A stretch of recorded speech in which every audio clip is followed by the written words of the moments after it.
Hi! In this video I'm going to show you around Academic Search Premier. Academic Search Premier is one of many EBSCO databases that we subscribe to. I'm going to show it to you because it's the most general purpose and it's the most likely to produce good results pretty much no matter what you put into it. Even if you primarily use Primo, you still need to know how to navigate EBSCO's interface because Primo can only connect you to articles in other databases. So without further ado, let's take the direct route, because you can go directly into Academic Search Premier if you so desire. We're going to click on peer-reviewed or scholarly research, and then since we know the name of the database, we're going to look at the alphabetical listing, and then click on Academic Search Premier. This is sort of the basic search interface. Now, Academic Search Premier is a very, very versatile database in the sense that you can find articles on almost any topic in here. There's a lot of scholarly articles in here, and there's another video in the series that'll talk a little bit more about exactly what that means. But there's also a lot of popular material here. If you're looking for news publications like Newsweek or Time, or a lot of political publications and so on, Academic Search Premier has access to a lot of that material. So without further ado, let's do a search for moon.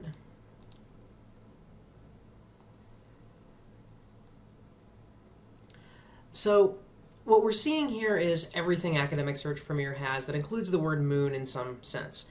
It uses an algorithm to try to guess what articles we're going to be most interested in, and we can refine that using some other tools.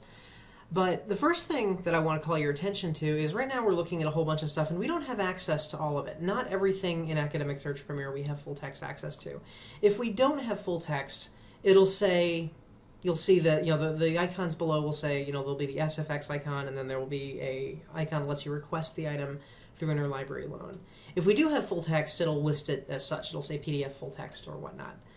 Now, if you're doing basic research, if you're just writing a paper and you need a few scholarly articles, you might not want to worry about getting things through interlibrary loan.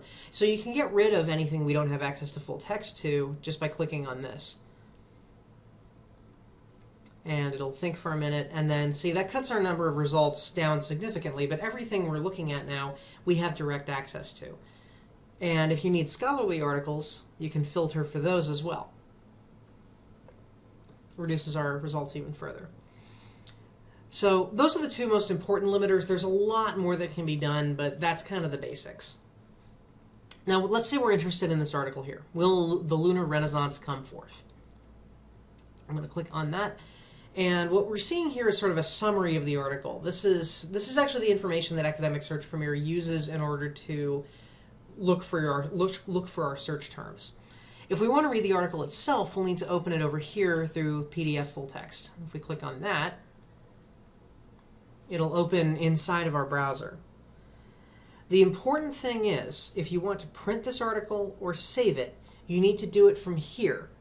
There's a print and a save button over here on this right-hand side of the screen.